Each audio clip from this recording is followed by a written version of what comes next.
Ladies and gentlemen, welcome to another episode of Above the Ring. I'm your host, Sam the SLB. Alongside me today, as always, the man behind the Twitter, the other half of this operation for Above the Ring and Bedlam Media. It is Scott. Scott, how are we doing? It's Saturday morning, not Thursday night. I know. Changing it up on you. You know, with AEW Dynamite being on Fridays for the foreseeable future, thanks NBA playoffs, we will be doing these recordings Saturday, putting stuff out Sunday. Yeah, so just keep you guys in the loop for the next couple of weeks. Probably till the end of the month, since July they start the touring. AEW starts the touring schedule again. Yes. I'm going to assume that they will be doing those tapings live. For the month of June, we will be releasing these on Sunday mornings. Looking forward to it, but also just keep in the loop, guys. Another really big non-wrestling piece of news coming up. E3 is next week. Yes. And we will be covering with Jerry from Super Ghost Radio, the E3, summary. We got a pre-show going on. We're going to kind of do a little bit of coverage for you. Probably not as in-depth as we've done in the previous years, hopefully. But keep your eyes out. That's big. Looking forward to see what comes out. But let's get right into the news. We got some serious shit that's happened this week. A lot of stuff spread out through the week. So Well, I'll keep the big one to the side. Obviously, I'll start off with New Japan. They have announced that at Dominion, actually on Monday, so 24 hours from the time this gets posted, we have a singles match for the vacant IWGP World Heavyweight Championship between Kazuchika Okada and Shingo Takagi. I will be keeping an eye on this one. Also on that card, it's a small card, but it's a good card. Kota Ibushi taking on Jeff Cobb. El Desperado taking on Yo. Los Ingobernables de Japan. Tetsuya Naito, Sanada, and Bushi taking on Suzuki-gun of Taichi, Zack Sabre Jr., and Doki. Hiroshi Tanahashi and Chaos. Goto, Tomohiro Ishii, Yoshihashi, and Sho taking on Bullet Club members Evil, Yujiro Takahashi, Chase Owens, Taiji Ishimori, and El Phantasmo. Small card, good card. Like I said, I think the title match is the big one. What's going to happen? They're going to drop the belt on Okada and hopefully, kind of keep its momentum going. Or they're going to go with a brand new new title holder who's a really good wrestler. I don't know. Looking forward to it. Still hoping for the best for Will Ospreay as he recovers. Yes. But speaking of New Japan, we didn't really get to go in depth last time because of everything going on. So as of recently, a couple weeks ago, Dave Meltzer announced that there were talks between WWE and New Japan for an exclusive deal. An exclusive deal, which now I'm reading, it looks like it was specifically for NXT. That would have been fun. That would have been. I mean, granted, there's definitely main roster guys I'd like to see, but we've had this talk before. Yeah. Like I think I said during the pre-show for Double or Nothing, we kind of touched on it a little bit. This should definitely be taken with a grain of salt, especially with the Forbidden Door being open. Right. Especially since we got all John Moxley is currently the U.S. title holder. Forbidden Door. It's. I would be fascinated, but for all we know, these talks, which it sounds like also Daniel Bryan was supposed to be like their mediator, but he wasn't. Supposedly that was the word he was supposed to be, but actually he did no part in that talk. And for all we know, it could have been a phone call. Hey, we want to talk about this, and then that was it. Right, and then people kind of took it and ran with it like they do, and it got completely overblown, and, well, yeah. So we're going to keep an eye on this because, as we know, wrestling is in a really cool and obscure place right now. I say obscure because we're going to go over to the next article, kind of segueing in. There were more releases from WWE this week that I think at this point everyone knows about. And they're not small names. No. We had several larger names, especially somebody who is definitely in the main event scene. Just, wrestled for, a title like 3 weeks ago. Yeah, Alice. We have Braun Strowman first and foremost. The guy got over the moment he threw Roman Reigns off the fucking out of the ambulance. Like, I don't think the guy has personally lost his momentum. Every time I see him, I'm just like, yo, somebody's gonna get their shit wrecked. Aleister Black, somebody who they were getting ready, I know, to do a storyline with. Oh God. Somebody who has a unique character, very Mm-hmm. unique character. Lana, Ruby Riott, Buddy Murphy, and Santana Garrett. Yeah. The one that surprised me the most, obviously, besides Aleister Black, was actually Ruby Riott. I mean, in a way, I'm shocked. In a way, I'm not. Heidi Lovelace has been probably one of my favorites to watch in the indie scene before she showed up in NXT. And when she was signed and they changed her name, I'm like, oh, okay. I said, Ruby Riott actually sounds a little bit more awesome than Heidi Lovelace. I actually really like that name too. So I'm like, all right, this would be great. She had a decent run in NXT, and then they threw her up with Liv Morgan and Sarah Logan and formed the Riot Squad. And I'm just like, oh, okay. Now they're gonna, we'll see what happens see if they start taking over. And WWE main, the main roster, as they do, they drop the ball on everything that should be amazing. She's one of the best female talents that they had, and they did absolutely nothing with her. She should have been multi-time women's champion, multi-time tag champion. It She has the blows it my factor. mind. Yeah, she really does. Her look is just She looks super unique and cool. yeah. And it's You know, like, how do you not capitalize on that? Like, there are little girls and little boys that look up to that and go, wow, she's different. I'm different. Okay. And it makes them feel better about themselves. But now they just discard her, and God knows where she goes next. But wherever she goes, I think Liv Morgan tweeted this: whoever gets Heidi Lovelace on their roster wins. And I 100% agree. So, honestly, I'm hoping she goes somewhere big. Maybe she goes to Japan. Maybe she goes to AEW. Maybe she goes to Impact, Ring of Honor. I don't know. But wherever she goes, she's going to make that women's division that much more credible. I can see her going to Impact. There's a lot of cool teams, I think. I mean, her taking on somebody from Fire and Flavor, would be her and Jordan Grace, her and Deonna Purrazzo. Yeah. Oh, man. The endless shit that can happen. I Yeah. cannot. Oh. Absolutely. The Aleister Black release also, they had spent, I think, a month and a half working on this Dark Father persona that he was talking about in these vignettes that were probably some of the best stuff on an awesome show that is SmackDown already. He comes out, he makes his re-debut, he attacks Big E during an Intercontinental Championship match, and I'm like, all right, here we go. It's Big E versus Aleister Black. This is going to be an amazing feud between two fantastic wrestlers, and then the following week, we just get another vignette, and I'm like, all right, that's fine. They're just prepping. That's all good and fine. And then he's released. And I'm like, what?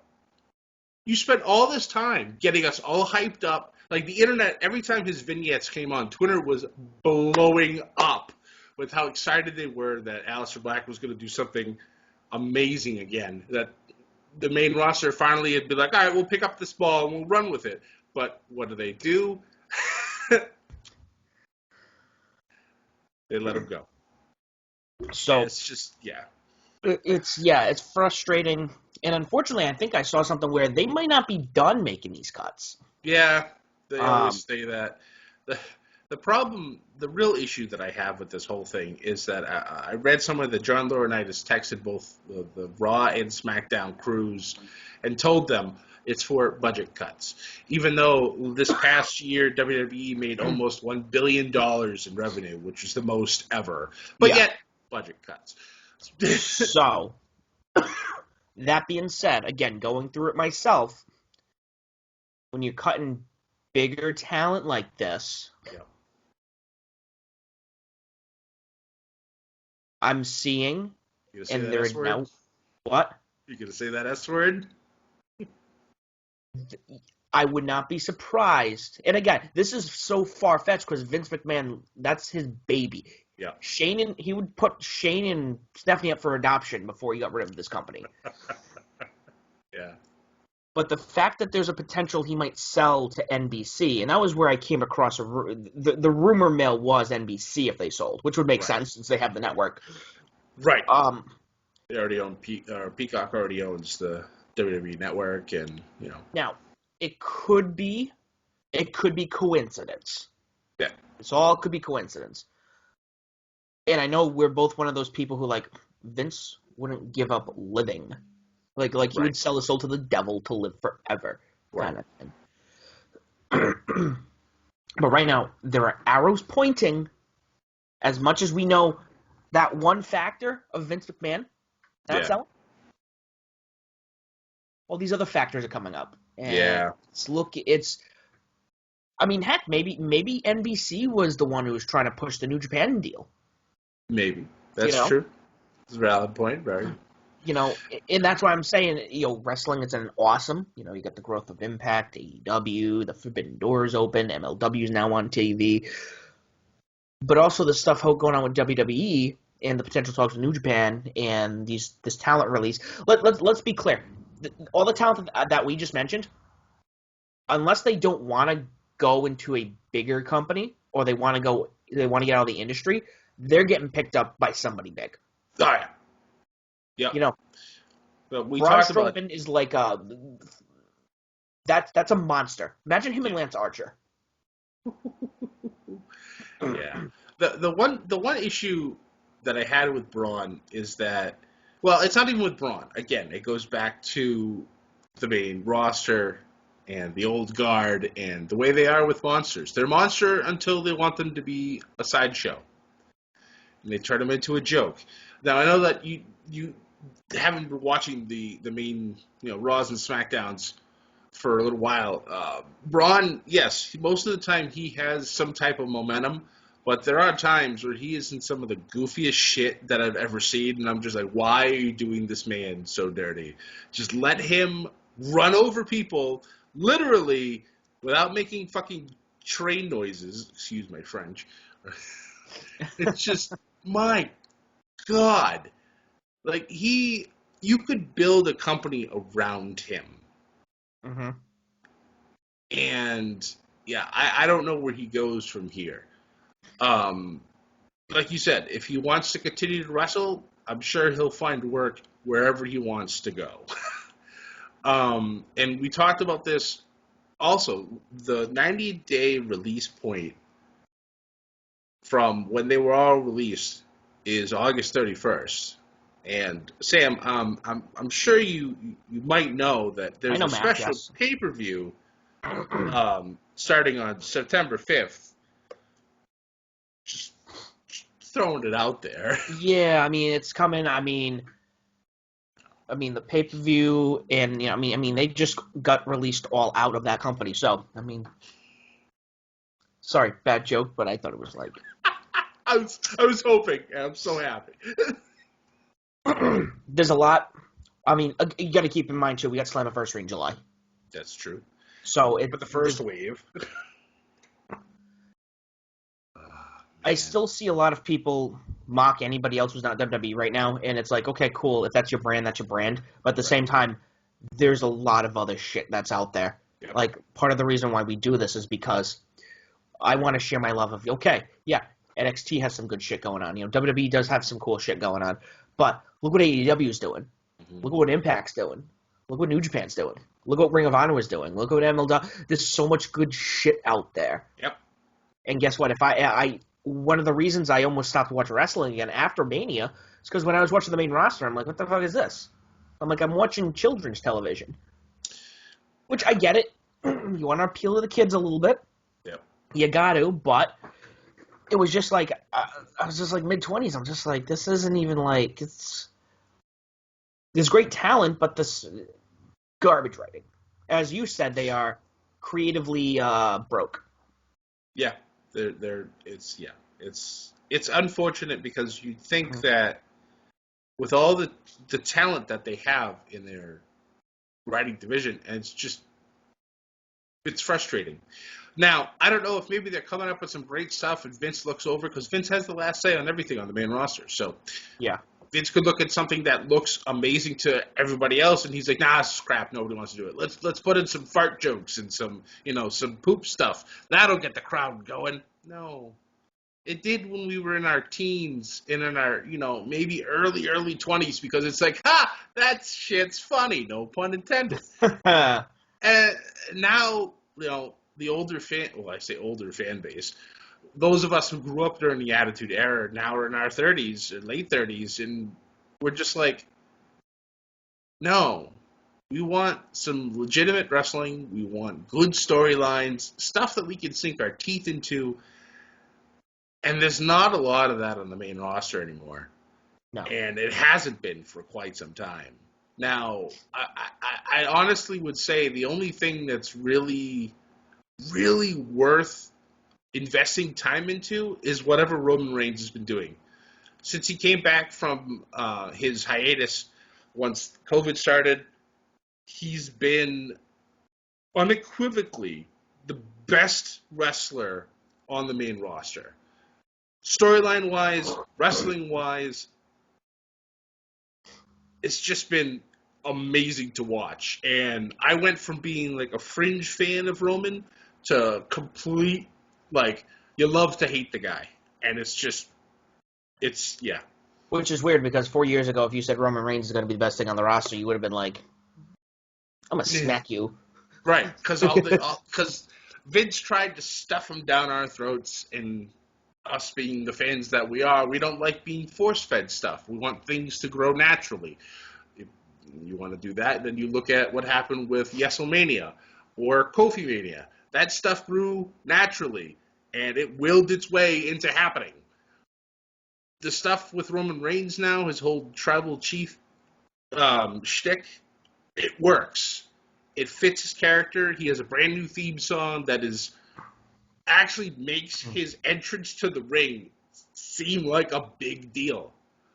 It's just, and the stuff that he's doing with the Usos, it's good stuff. I thoroughly enjoy watching Fridays now, because I know we're going to see something with Roman and the Usos, and it's going to be great.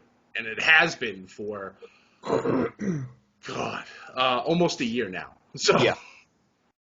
But the rest of it, like Raw, I want to love Raw, but there's not much left on it that really I'm looking forward to. Yeah, which is weird, since that has been the show for over 25 years, almost 28 years now. Yeah. So, with that being said, we're going to talk about the good parts of wrestling. Yes. The best parts of wrestling. Yes. We will definitely be keeping an eye out on these releases. Scott and I were like, in our seats, we're like, yay, excited. But we're going to kick it off right on Tuesday. Scott, let's kick us off right into NXT. The saviors of WWE themselves. You want to sell the main roster? Go ahead. Keep NXT. It's wonderful. I love all of it. So we start off with our number one contendership triple threat match between Kyle O'Reilly, Johnny Gargano, and Pete Dunne. And it's the match that you expected it to be. Hard-hitting. Pete, like, snapping limbs. Kyle trying to pop your knees out. And Johnny just being Johnny. However, we got a little surprise at the end as Adam Cole Bay makes his reappearance after being gone for a couple of months. It literally takes out all three men and leaves this thing in a no contest. This brings Regal down, and Regal has that look. And I've seen Regal have this look before. It's that I'm going to effing kill you look. And I'm like, part of me really wants an Adam Cole and William Regal match. I'm sure back in the day that would have been like main eventing anything, anytime, anywhere. Even now, I'm pretty sure that would still be a ridiculous match, but Regal hasn't wrestled in a long time. But even still, That's my fantasy booking. Put that away for a second. Regal and a whole bunch of security basically take Cole and they effectively push him out the door, but we don't know what happens. This number one contendership was supposed to be for the next contender for Karrion Kross for the NXT Championship. So at this point, really not sure what's going on. After that, Ember Moon comes out to the ring. Literally, the first 25, 30 minutes of NXT was absolute bedlam, no pun intended again, but holy shit, I'm so used to everything being segmented, but this wasn't. It was the fight's going on, they're throwing Cole out, Ember Moon flies by Regal, and Regal's like, Ember, what are you doing? She runs into the ring, she's screaming and yelling at Raquel Gonzalez, calling her out because of everything that she did to Shotzi the week prior. And Raquel comes out, they start jaw-jacking, and then Ember gets attacked from behind by Dakota Kai. That sets up a match for next week between those two, and I'm sure that's going to be ridiculous. And if I remember correctly, because I know it was Tuesday, and that's such a long time ago now, at NXT TakeOver In Your House, which is on the 13th of this month, so that's coming up nice and quick, Ember Moon will be taking on Raquel Gonzalez for the NXT Women's Championship. So that is already looking to be one of the best matches on the card. After that, we moved on to Jake Atlas taking on L.A. Knight. Yeah. Yeah, let me talk to you. I love what they're doing with L.A. Knight, Cameron Grimes, and the $1 Million Man. We're looking for, apparently, the legacy or the mantle to be picked up and carried along. Cameron thought it was going to be him. Then what happened last week with LA Knight attacking him. This week, Cameron kind of got his, a little bit of retribution. LA Knight was having that match with Jake Atlas. $1 Million Man came out maybe a few minutes into it, and LA Knight did the worst thing. He tried to pander and tried to, show off too much. It caused Cameron to come out. Cameron started talking to $1 Million Man. LA Knight got distracted. Jake Atlas hit his beautiful cartwheel DDT from the top rope and got the win. Now, one would consider that, or at least I would consider this a bit of an upset because Jake Atlas has not gotten too many high-profile wins on NXT. I hear he's done real well on 205 Live. Unfortunately, that's one of those shows I can't really find time to watch.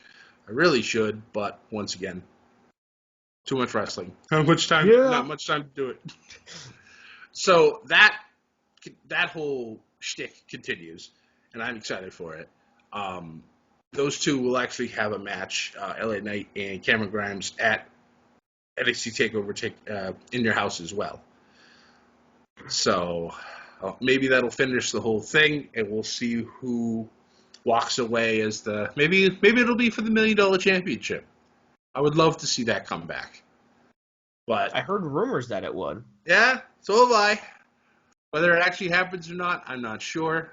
But if they want to make that into how the FTW belt is for AEW, just not a actual title, but something that still can be defended, I think that would be pretty cool. After that, somehow Adam Cole found his way back into the ring, so I'm not mad at that because we get another segment with Adam Cole, baby. Okay.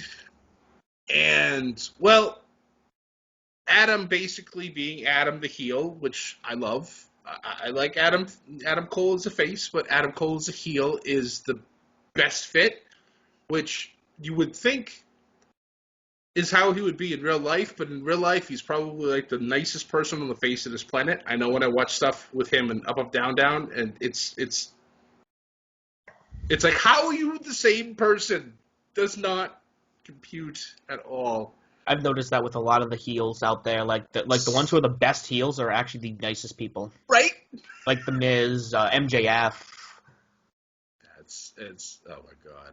But anyway, so going back into the segment, he basically says that it's time for him to have the NXT Championship back because it's been 2 years to that day on Tuesday that he won the NXT Championship. And I'm like, oh my god, it's already been 2 years since he won that title? That's insane. But of course, this causes the champ to come out and he tells Regal, because Regal, of course, comes out afterwards, still with his I'm going to kill you face. And Cross tells Regal, I want them all. So we're not going to have a one-on-one shot at TakeOver in your house. We're going to have a fatal five-way. So, of course, this makes me believe that anybody can win this title at this point. I don't know who's going to win, but I'm going to sit back and really enjoy this match. After that, they have the whole card already, huh? Pretty much. I think they have 4 or 5 matches already announced, which actually works out since the show is next Sunday. So then after that, we had an open challenge for the NXT Cruiserweight Championship. Kushida putting the belt on the line against a debuting Carmelo Hayes, formerly known as Christian Casanova. Now, when I still lived in southern New England, I saw me plenty of Christian Casanova. And I'm like, this man is a star in the making, and somebody needs to sign him quickly. And then when he was signed by NXT, I was like, all right, here we go. I said, this is great. I said, I get to watch Christian Casanova versus Retro AG on an NXT platform at some point. Pinch me. There's no way this is happening. Most likely at some point it's gonna. Carmelo Hayes is his new name. I actually really like it. I know some people have referenced that it sounds like, or it's named after a candy bar. All right, I get it. It's funny. The first part of the name, the Carmelo part, it didn't really sit well with me at first. Hayes. I mean, that's fine. Yeah. It's a weird name. It's different. I don't know. I mean, they gotta sit there with a dartboard and figure out how these names work. Yeah, pretty much. Well, I mean, I'm sure like somebody had some input. I know with AG, he helped with the name, his August Gray name. So who knows? But I like it. I think it works for his character. The match between the two was real good. Kushida does end up getting the victory, but they had a nice little moment after the match. So Mr. Hayes gets himself a nice little rub from the Cruiserweight champ. So hopefully that'll mean big things for him going forward. Because I know the ladies have been doing well. The new ladies that have been coming in. So hopefully the new guys that are coming in, they'll start getting some TV time as well.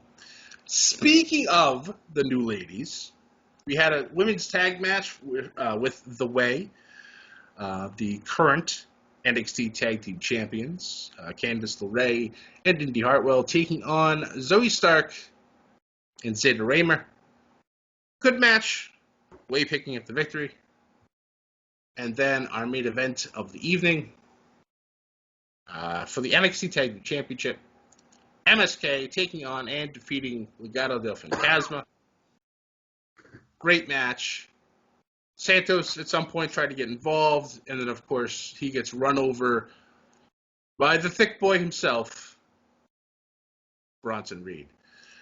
Okay. So more than likely it looks like, if I remember correctly, I think Bronson and Santos are going to wrestle for the North American Championship. I believe I saw that somewhere. If not, it should happen. Oh, you got 4 matches. There's usually 5 matches booked for in for your the title. Takeover. Yeah. So maybe that'll be the last one. Maybe.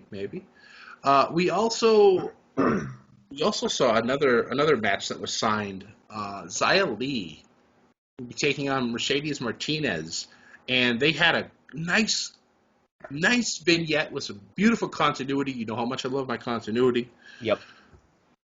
Xia Li referencing back in the first Mae Young Classic when Mercedes Martinez defeated her. Mm-hmm.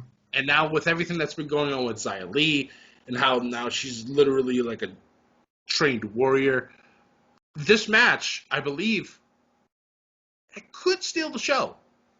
And with the title matches that are already set up, I don't know. I'm interested about this match. So we'll see what happens with that. We had another vignette about the Diamond Mine. Still have no idea who's in it. Obviously, the leading candidate would be Tessa Blanchard, because the diamond logo that is for the Diamond Mine is exactly the one that she used for her trunks. I've also seen Roddy's name being thrown in there as well. I don't know. They've been saying open soon for forever now, so I'm hoping it'll happen at TakeOver. I think that would be a great time to bring them in, especially, I don't know, I don't know where they would fit it in, but I need to see when this happens. Yep. So I'm hoping that it'll be a big reveal and it'll shock the world, because a lot of other companies have been doing a lot of shocking lately. It's time for NXT to get on that. But like I said, really good show. But yeah, let's change that channel, and we'll switch over instead of AEW, because they moved to Fridays for the foreseeable future. Let's talk some Impact. Okay, guys, Impact. I totally forgot about this. I was at the cigar bar and I was relaxing. I was trying to, just take the edge off, in between jobs right now. But I forgot that BTI leaked into Impact this week for the 1-hour Iron Man match between Josh Alexander and TJP for the X Division Championship. I clocked in about 10 o'clock. Wow, for the last 10-15 minutes of that match was incredible. Absolutely incredible between those two guys. Josh Alexander was up 1-0, and then TJP got a pin at 1 second left, going into sudden death. Josh Alexander obviously retained. Great. There was a vignette after that where Josh Alexander was like, since we don't have our Impact title, I want to elevate the X Division title. So he wants to bring it up. So, he's the guy there's something about him. He's gonna be champion one day. Nice. He's gonna be champion. I really get, and I think Matthews or maybe D'Lo Brown said it. Almost like a Kurt Angle-esque kind of feel. With his style, not so much the character, the style. Yeah, I can see that. I can definitely see that. I was a fan of Josh Alexander before when he was, part of the North. But I mean, the focus was always on, Ethan Page. Now that they're separated, Josh has really stepped into his own, and I love the fact that they put the X Division title on him, and he's doing good things with it. Yes. Agreed. Following that, we had a tables match between Jake Something and Rohit Raju, with Something defeating Raju. I didn't realize there was a table match going on. Did I even watch last week? I couldn't even tell you. It's all a blur right now. This was a lot of fun. It's a tables match. What else is there to say about one of those? Jake Something, another one who I feel like Cody was kind of like the forefront of the Deaners, and Jake has become his own monster in himself. Following that, we were supposed to have a match between Rich Swann and W. Morrissey, but as Rich Swann came out, W. Morrissey attacked Rich, kicked the shit out of him, and I think this is set for Against All Odds. Let me take a look. Against All Odds, not the film. We don't want the film. Where are you? While you're looking, I love what they are doing with W. Morrissey. I almost called him WC Morrissey. It's just, we're so used to him being Big Cass, and it's nice to see him completely break that shell and just be an actual monster. And I know when they introduced him, because of Eric Young being injured, part of, Violent by Design, I honestly think after his monster run, if you put him in Violent by Design, Mm-hmm. Him and Joe Doring? yes. Oh my God.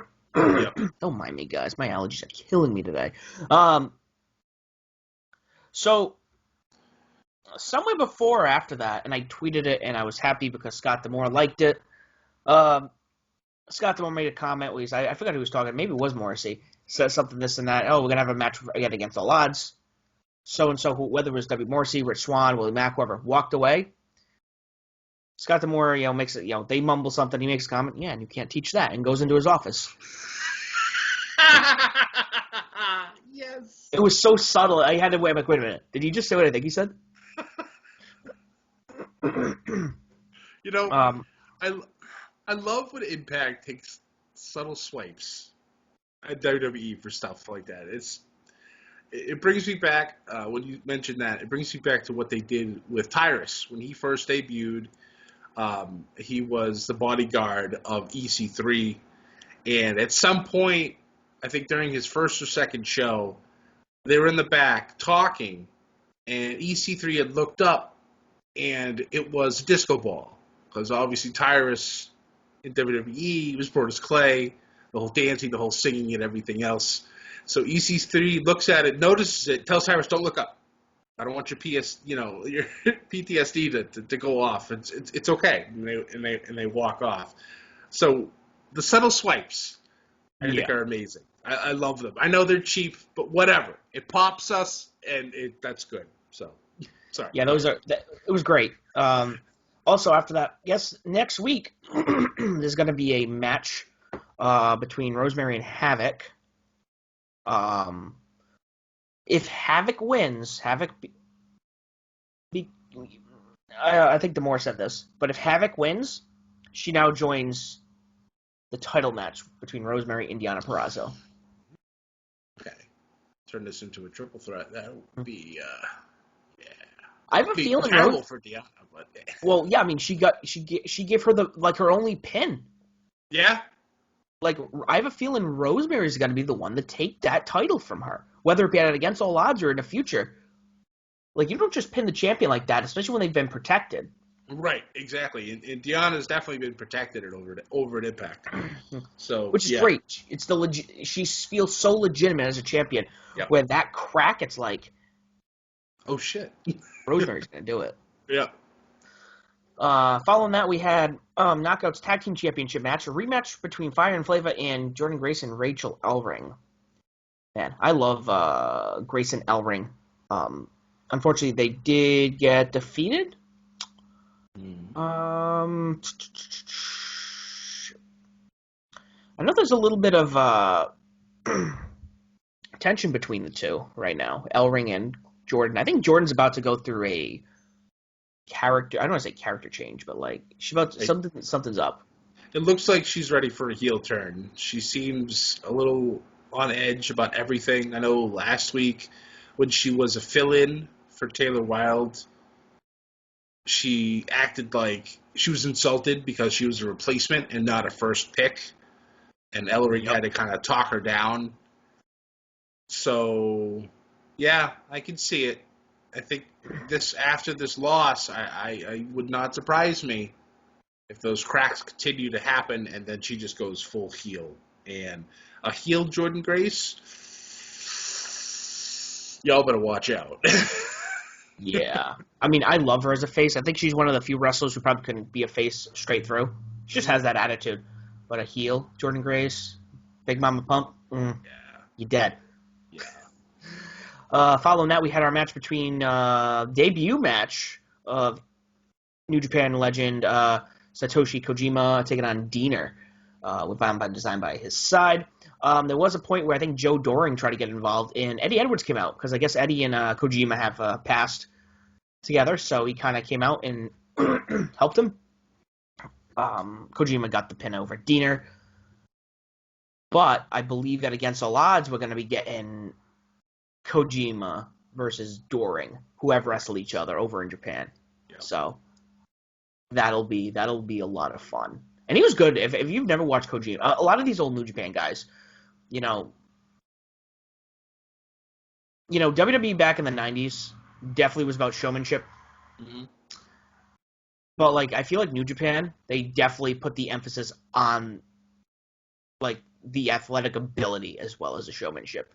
Because these guys, you and I obviously don't speak Japanese or whatnot, but when you have somebody like Okada come out, he has the flash, he has the bang, he has all of this, and then he goes out into the ring, and you're like, my God, this guy is is he human? Right. Is he real? So, I'm looking forward to that. That might be something I might have to peek on. I mean, they've had solid cards, since I've gotten on the Impact train. Finally, we had our main event, which was supposed to be, I believe, if it was Moose and Callahan in the main event. Yep. I believe it was if Callahan won, he was going to fight Kenny. I think he was gonna take his. I think he was supposed to be added to the match, possibly. Added, yeah, another. I know Callahan was gonna be involved some way, which with the way he's been going, there's no way Moose is going to win this because they're also pushing Sammy versus Kenny. Right. Because at the end of this match, it ended by DQ because Kenny and the Good Brothers came out and spoiled everything. But we got one more week till Against All Odds. I enjoyed this show, as always. Oh, also, there was a vignette for a new star coming in. I'm not sure if you saw this. Steve Macklin, formerly known as Steve Cutler, is going to make his Impact debut. Yes. Yes. Excellent. Deanna's husband will be showing up. Beautiful. So looking forward to seeing, what he brings to the table. Nice. But Impact was good. But I think you and I, we have a lot of things to talk about with this post-show, this fallout of from Double or Nothing. Yes, sir. And first and foremost, we kicked off with the AEW Tag Team Championship match, Death Triangle taking on the Young Bucks. We haven't seen it before. I mean, we've seen it before, but it's like, man, they can't put on a bad match, the four of them. It's true. All of them looked incredible. Obviously, the Young Bucks retained because Brian Cutler got involved a little bit, and I believe at one point Eddie Kingston came out to assist him. Yes. When the Elite was still going after him. Yeah.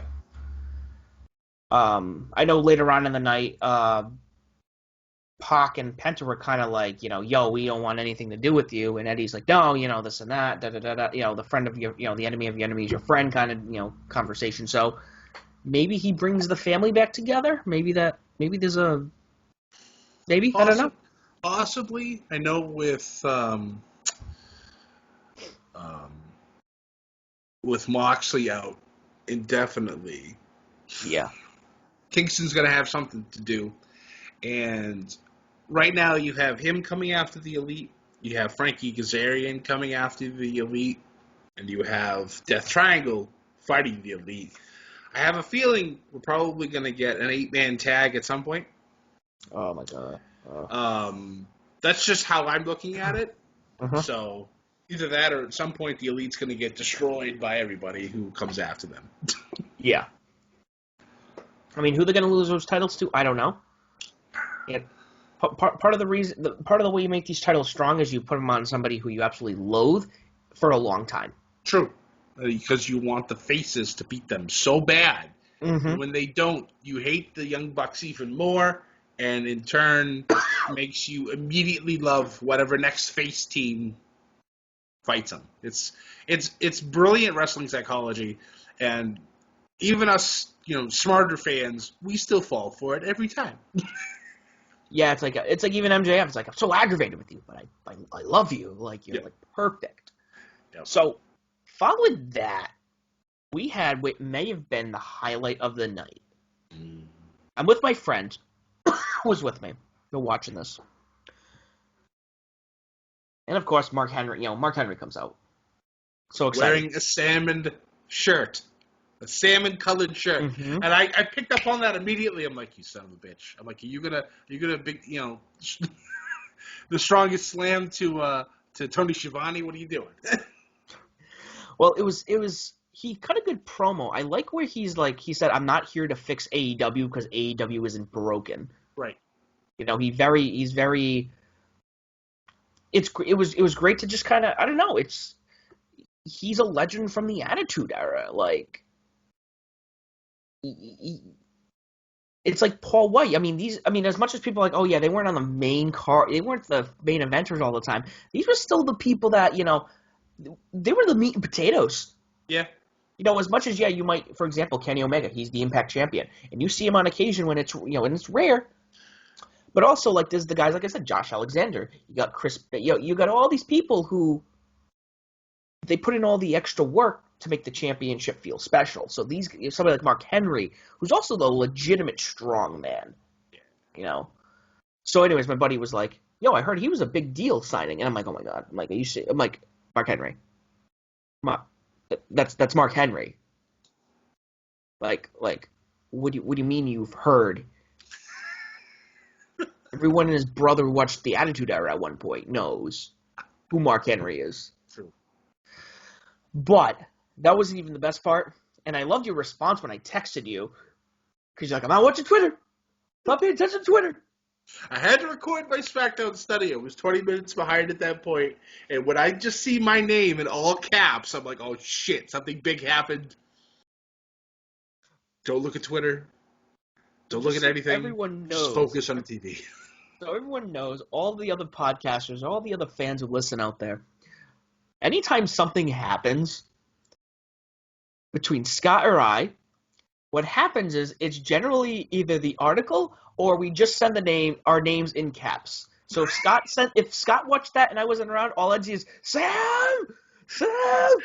Billion exclamation marks. So I love how they kicked it off where Vicky comes out. Yeah, it was like a WWE reunion. I was like, what the hell is going on? I was like, okay. I mean, Vicky's coming out. I go, is she gonna be like his like co-commentator? So I go, that'd be cool. That'd be interesting. Yeah. And she starts getting obnoxious. And I love how, and I know people, again, we talk about people who annoy you. She can get annoying as fuck.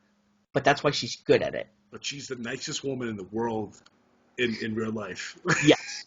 She does it on purpose. That's part of the character. She comes out and she's talking. And I don't even know if she said his name. I forgot if she said his name. She did. She did. Yeah, I heard it was Andrade. And I fucking perked up. I was like, and my buddy's like, and this one I could have given him because he hasn't watched it in a while, or their product. But I'm like, no. And he walked right out. And I was like, are they going to be promoting the Triple A match?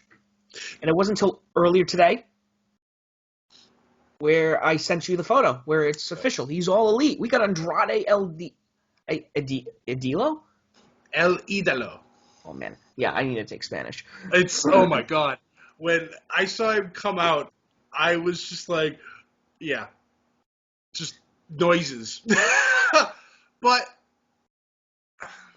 I got to say, I think AEW did one thing incorrect, and they kind of did it for this whole thing. They didn't give Henry any music. Yeah. And they did nothing for Andrade. No music, no nothing. They just expected his face value to be huge. And I don't think the crowd gave him the proper excitement that they should have. Yeah. And I know we talked about this. The crowd actually seemed kind of dead. I don't know if it was because it's 10 p.m. and maybe they're tired. I get it. But this seemed like a completely different crowd from Double or Nothing. Or even the Dynamite before this. Well, I did notice Obviously, we were talking about, talent up front. The talent is now back in there, so I'm wondering if they're not. I wonder if they're doing it for the pay-per-views. Well, yeah, we're gonna have people in the in the stands and whatnot. But when we do shows for the meantime, for the next month or so, probably keep the wrestlers up front if they can't sell those tickets. Kind of make it look full. Because I was looking, that's why I'm like, yo, is that Zicky Dice up front? Right. Yeah. You noticed. I said the same thing to you about Ashley Vox and Willow Nightingale as well. Yeah. So definitely the crowd number was smaller, and it did. You could definitely tell. Again, go back to Double or Nothing, how that crowd was on fire all night. Oh my God, the whole night, and it never stopped. All night. But no, I agree with that. It was weird, but you know what? I'm not mad. I'm just like, this is exciting. Yeah. But yeah, having Andrade actually now being a part of AEW outside of AAA, this can be big. Mm-hmm. Now he has that opportunity to prove the megastar he should have been in WWE. But dare I go back to what I always say about the main event, the main roster? Yep. Well, especially somebody like him, and people forget. Andrade was the wrestler. Oh my God, my fucking allergies, man. I'm not cutting that, by the way. Nope. Enjoy my phlegm. Andrade is the guy who started Los Ingobernables. He was the founding member over in Mexico. And I don't know how big they are currently in Mexico, but obviously we got the offspring of that in Japan. Yep. Led by Naito. That's like imagine if they buried Finn Balor that bad. The guy who started the Bullet Club. Well, that's dirty. Well, the main roster tried. But even so, he was so over. Yeah. He is just so over. I don't know. Like I said, we're in an interesting time. And mind you, Andrade's coming over. We still have all the people in July. We talk about Slammiversary, but everyone's got to keep in mind, just because they show up there doesn't mean they're not going to show up there. Exactly. Some might do a Matt Cardona. That's true. Just kind of hop around until you find a home. Yeah, absolutely. Or an EC3, that's another one. Hop around. That's another one. And then we got the All Out crew. It's exciting, and Tony Khan wants to grow that roster. They have another show. Rampage starts in August. That's right. We are looking for. Oh my God, so exciting! We may need to permanently move these shows to Saturday mornings because there's more wrestling to cover now. Oh yeah, we got nothing better to do. What else do we do? Right, exactly. So following that, we had an incredible match, I thought, between Cody Rhodes, Lee Johnson taking on the Factory's QT Marshall and Anthony Ogogo. Wow. I know a lot. I think the Factory's another example of a faction where people are like, okay, cool, that have grown into the okay. Let's see what's going on. Even QT, and I've always liked QT, but he's like, oh yeah, QT's good. He can wrestle, and he's there. He's a good hand. Like, huh? He's a good hand, as Cody would say. Yeah, but he's gotten really good. He's come into his own. Yeah.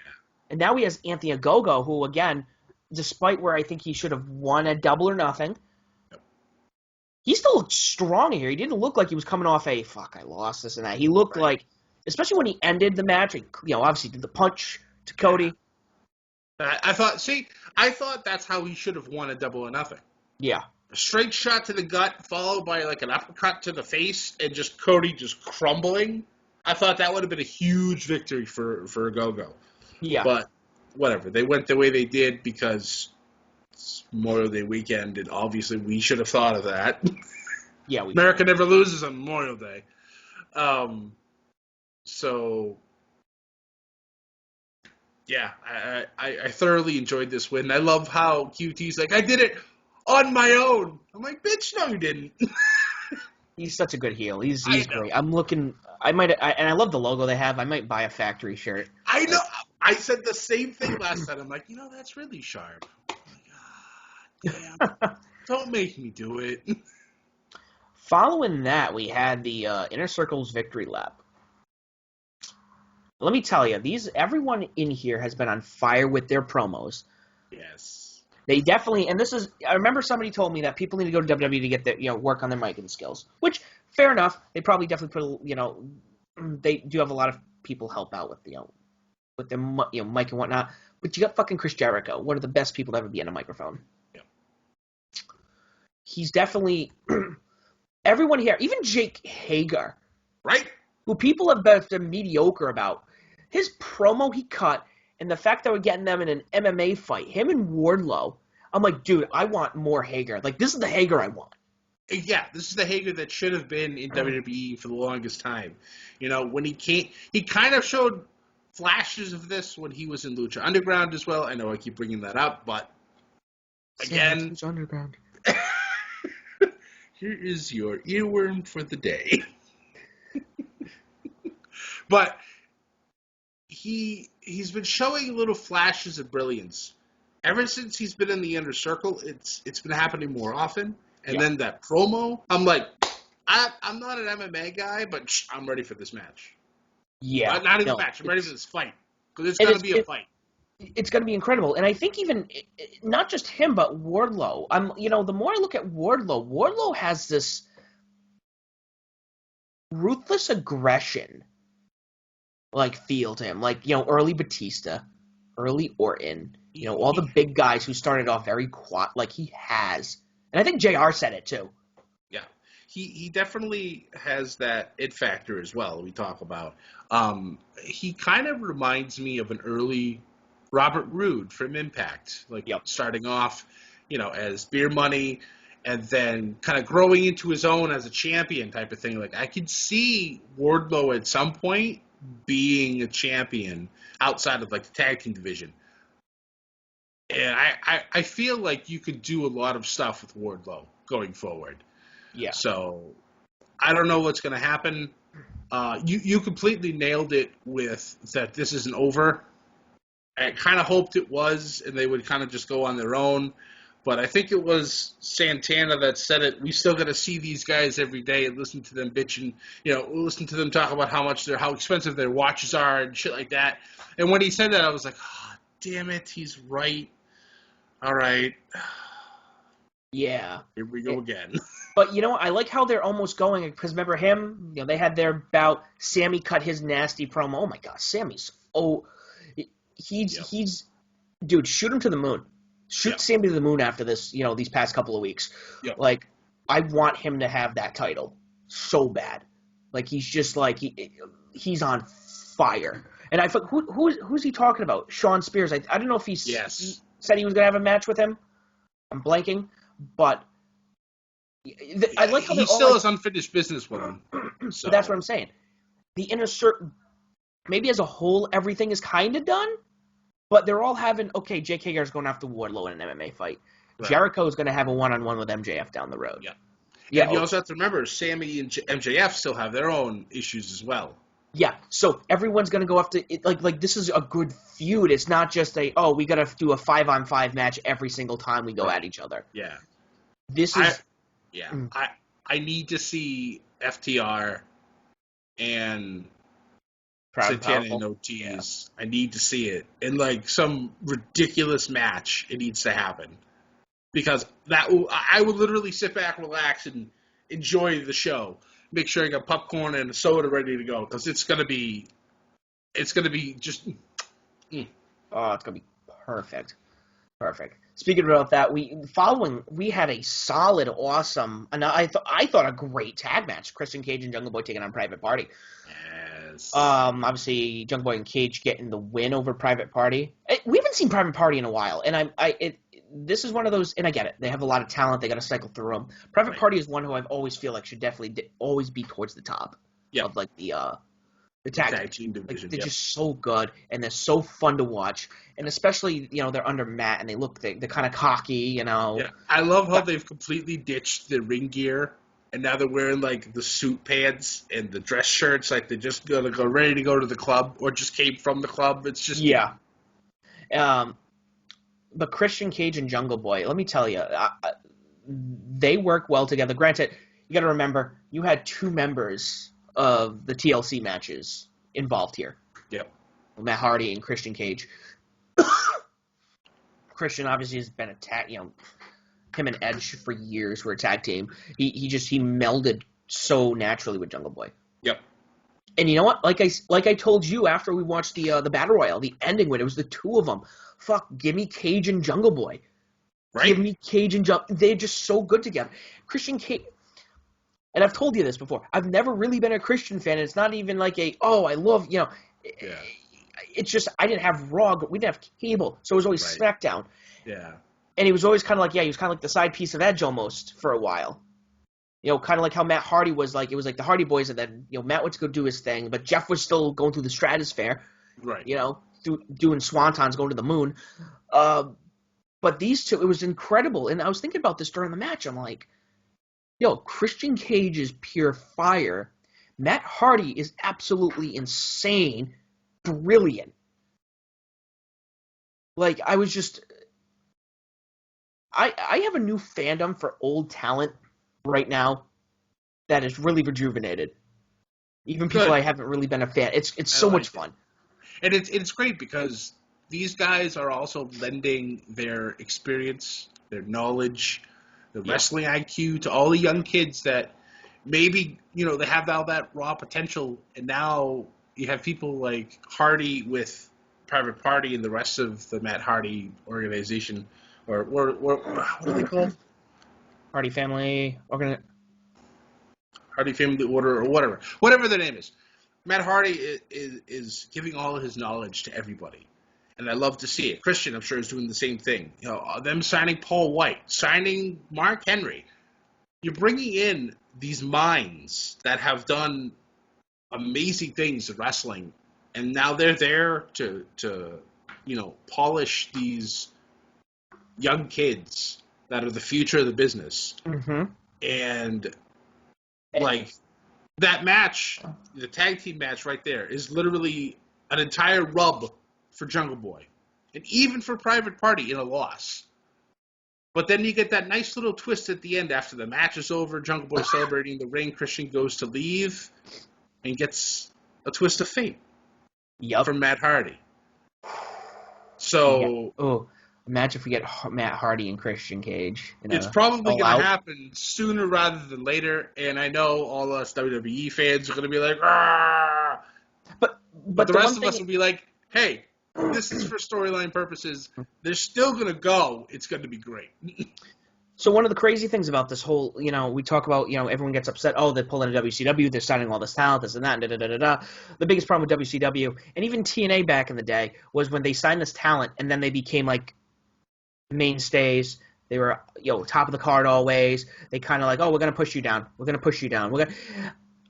With Sting, with Christian Cage, Billy Gunn, we can't keep Billy Gunn out of the mix. True, they only Billy Gunn probably wrestles more so on Dark, which is fine. Because that's more of the developmental. That's more we got to, toughen and tone you guys up. He's helping his sons. Again, another person that's helping out, the younger generation. They're doing it correctly. Well, that's what I'm saying. Like, people get upset. They signed Christian, this and that. They're going to sign nothing but old WWE guys. I'm like, but Christian, how many matches has he actually wrestled? Yeah. 4? I think 4. This is 4. And 4 and 3 months. Before that, he hadn't wrestled in 6-7 years. Yeah. Even Sting. Let's look at Sting. Yeah. He's wrestled 2 matches, 1 technically in the ring. But he's a mind. He's a legend. He's been there. He's, when you start a new company, you can't sit there and go, I'm going to do this bare bones. No, we're just going to do it ourselves. We're going to have no legends. No, we're going to start. It doesn't work that way. You're going to be like the Cleveland Browns when they came back. It's going to take you years to get off the ground, if so. I know I say that, but that's kind of my analogy I had. No, I mean you're not wrong with that. It's very true. I mean, they had a whole bunch of young kids, and they had a few older guys, but they obviously were Cleveland Browns, and now look at them. Now look at them now. You look at it. It's good to be a Browns fan. Let me tell you. Following that, we had another celebration, Dr. Britt Baker's championship celebration. This might have been, I feel, almost like where the crowd might have been the rowdiest next to Judas playing. This was this feels right. This feels so right. Her being champion? Absolutely. Yeah. And we got a lot. We still have a lot. Yeah. The one thing that I did not like about this segment was that it immediately feels like Nyla Rose is back in the title picture. We've already seen Nyla Rose and Britt Baker. Yeah. Stop it. Give me something fresh. I mean, hell, even give me a rematch with Sheeta, which I don't know if you saw a photo that she put out recently, but she's chopped off a lot of hair. Really? They didn't show a picture of her. It just showed a picture of a lot of hair on the floor and like a hashtag reset. And I'm like, oh. She's got to pull an Okada. Okay. So we'll see when she returns. But yeah, I don't want to repeat feud for a title. Yeah, especially with Nyla. I mean, Nyla's been champion. We've had her wrestle Sheeta a few times. We've seen her in Britt. Fuck, you know what I'll take? I'll take her and take Baker and Thunder Rosa. Imagine now wrestling for the title. You want to talk about something? With Thunder Rosa getting the win over Britt in an unsanctioned match, then it just leads perfectly into Britt saying, I don't have a loss on my record because of that match. That match never happened. Mm-hmm. So it's a built-in rivalry. And Thunder Rosa even had some words for Britt as well, congratulating her on being champion. But I don't know. I just want something fresh. Like, shit, throw Red Velvet in there. You know, I don't know. Somebody fresh. Somebody to help build Britt up to being... Layla Hirsch. Throw in Layla. Yes, absolutely. It just... We need people that continue to build Britt. And then we'll have some superface come in and knock her off her pedestal. Like you said, Thunder Rosa. That would be a perfect, I think, opportunity for that. But we'll see. But if it's going to be Nyla first up, I don't know. No, I can feel that, and I hope they don't go that route. I hope so either. I hope so as well. But after that segment, I was just like, oh, no. Well, they could. Well, who's number one? Now you got me wondering. AEW. I actually don't know who the number one. Women's rankings. Let's look that up right now. And I've been following the rankings a little bit, and I do notice that people actually cycle in and out of it pretty often, which is kind of nice. They do a decent job with the wins-loss because they, after all, with AEW, the wins and losses matter. So it's nice to see that. So this is going to be as of... Should be Friday. That's normally when they update. They do them Wednesdays. So is it Wednesday? This is on the 2nd, yes. So not including this week. What do you know? Thunder Rosa's on top. Oh, look at that. And you know who's number 2? Our girl. Oh. Ty Conti. Nice. Imagine I am Britt for the title. Wow. And Layla Hirsch is number 5. She is number 4. Nice. Nyla Rose number 3. So there's a lot of potential. There's a lot right there. Okay. And not just like jobbers. You're looking at real good wrestling. This is legitimate wrestling, yeah. I love that Ty is still up there. And shame on me for forgetting about her. Oh, my God. Yeah. So, Nyla's number 3. Not time for her yet.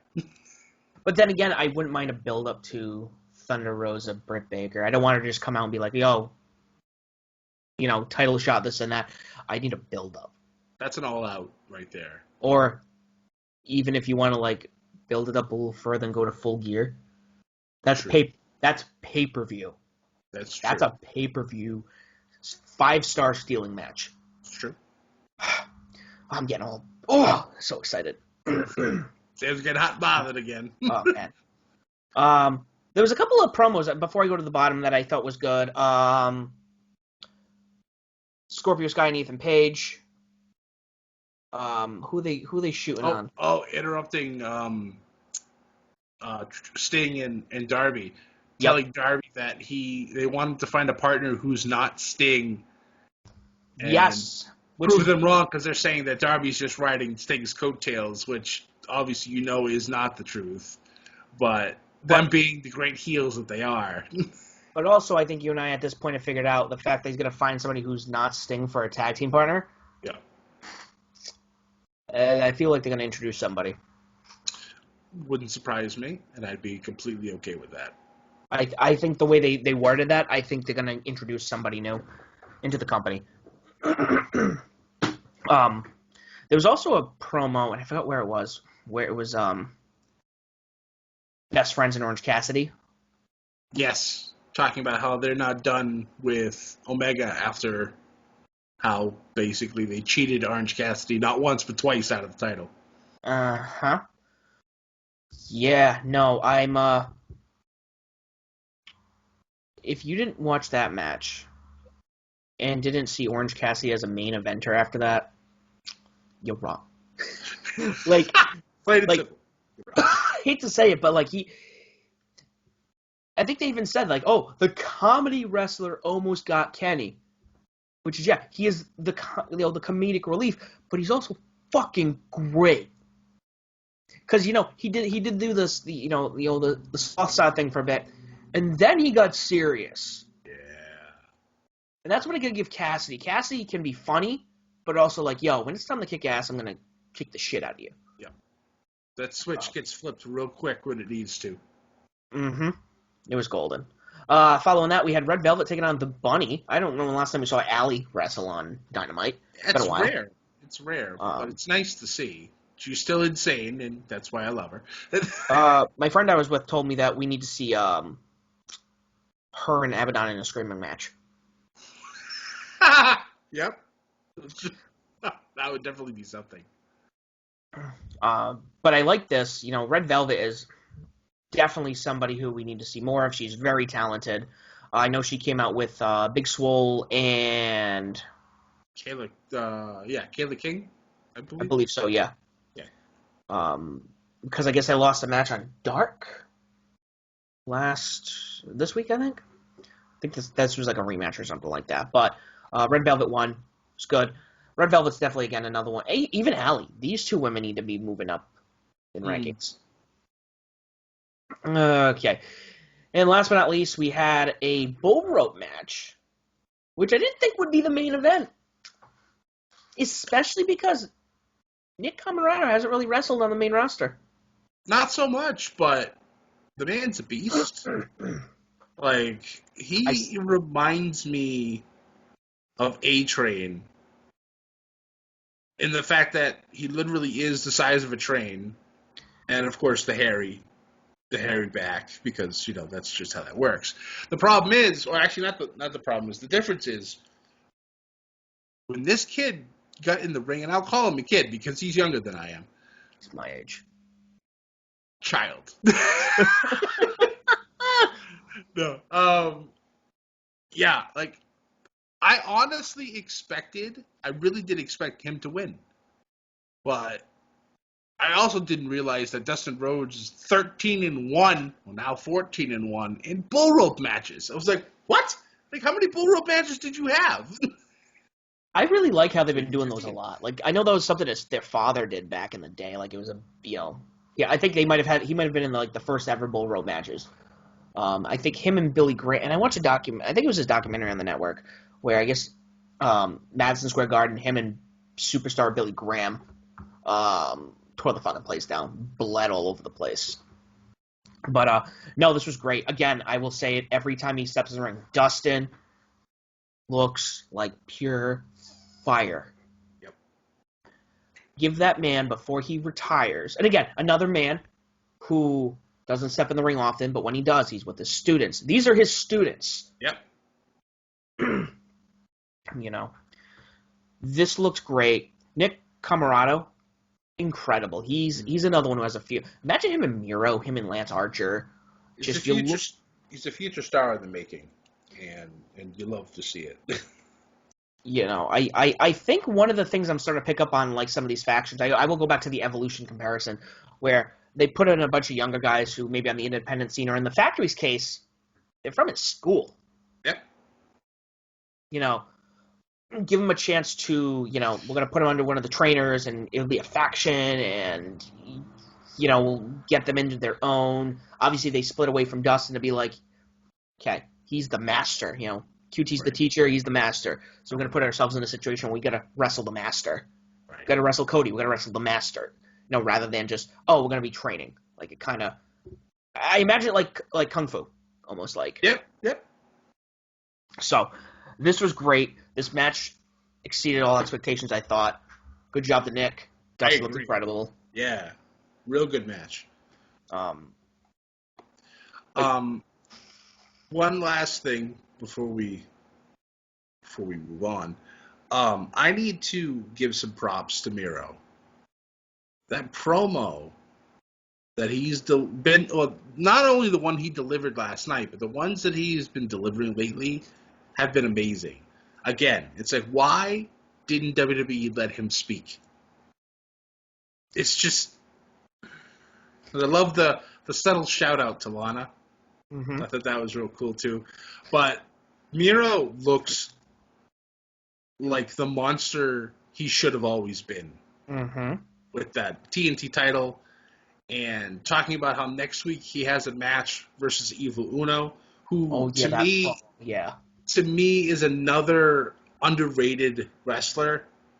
The whole Dark Order in its own right, now that they are established faces forever because of everything that happened with Brody.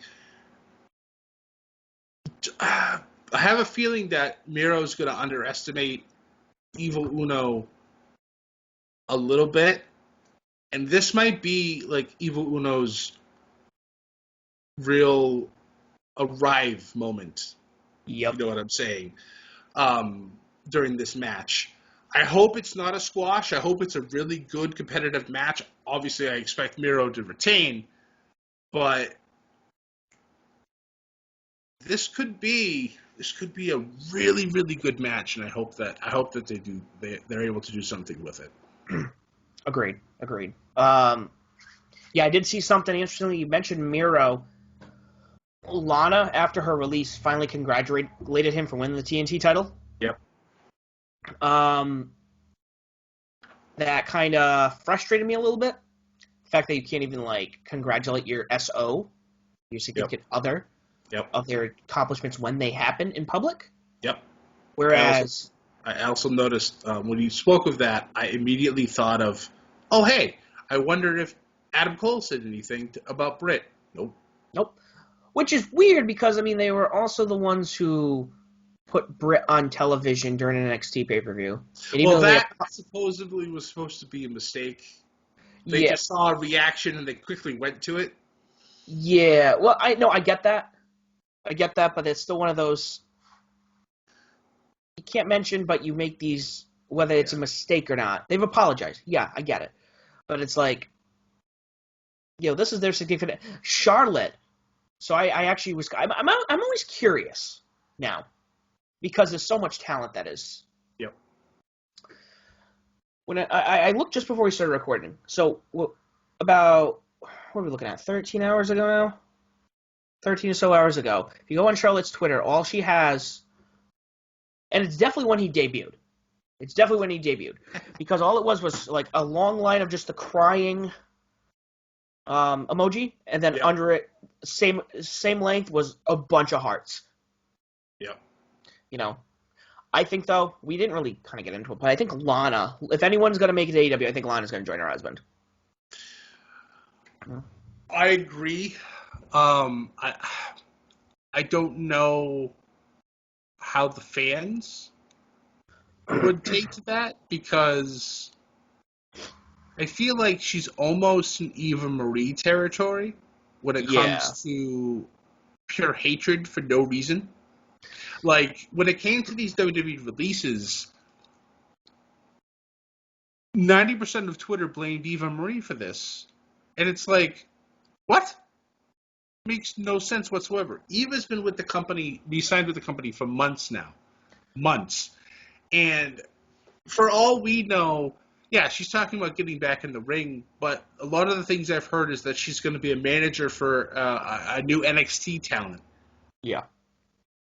Coming to the main roster. I think that's great. Have her be a valet. They need to bring back valets. They need to bring back managers, special counsels, because shit, Paul Heyman can't do it all. Nope. We need more people representing the wrestlers. Nope, I we love need more Bobby those Heenans. Yes, We need more we Mr. need somebody Fuji's. like that. Yeah, no, I agree with that. Granted, I will always go back to, what was hindered potentially in WWE, might flourish in AEW. I mean, I know people who hated Dean Ambrose. They didn't like him. They didn't think that his character was bad. They thought he was a bad wrestler. And then the moment Jon Moxley shows up in AEW and they watch him wrestle and become who he is, it changed everyone's perspective. It changed a lot of people's perspective. But again, I'm just, I'm being optimistic here. Lana could absolutely show up at AEW and just be full flat. It's definitely possible. But I'm just thinking with her husband. We talk about that, like with Taya Valkyrie going over to WWE, being with John Morrison, whatnot. So, I don't know, just talking out my ass. We'll see what happens. There's a lot of time to wait before these things happen, and we can speculate until the cows come home. We can. Actually, one quick piece of news that we did forget to mention. So, WWE SummerSlam. Yes. I believe, if I'm not mistaken, or at least I saw, rumor was it was going to be on a Saturday this year. It is. It is on a Saturday. But on top of that, there are even larger rumors, which I don't think have been confirmed yet. But supposedly, we may be holding SummerSlam at the new stadium in Vegas. They are announcing it. Allegiant Stadium. This weekend. I believe they're announcing it sometime this weekend. There's something. The 2021 Belmont Stakes pre-race show on the 5th, so that's today. That is correct. So by the time this goes up, we'll already know where it is. So. But yeah, if it's in Vegas, Sam. I wish. Allegiant Stadium, though, but what have I said for years? SummerSlam, it's the party of the summer. I've always hated it being in an enclosed arena. I think SummerSlam 92, outside Wembley Stadium. I don't know if this is probably outside. I'm looking like I can't see with my glasses. I know. But if it's going to be in a stadium in Vegas, we're in for a treat. Guys, thank you very much for listening. Let us know what you thought about this episode. And as always, please don't forget to follow us on Twitter at media_Bedlam. You can find us on Facebook, Instagram, and YouTube at Bedlam Media. You can find myself as Sam the SLB Official and Scott as Scotty J Stream. We are on all streaming platforms, including Pandora now. If we are not on a streaming platform, please let us know and we will try to get ourselves on there. On your streaming platform, please make sure to like, share, subscribe, comment, leave a review. Tell people why Above the Ring and Bedlam Media is the podcast that you choose to listen to and why they should listen to us as well. Guys, as always, thank you so much for listening. This has been Above the Ring with Scott and Sam. Don't forget to like, share, subscribe, and as always, do not forget to join the Bedlam.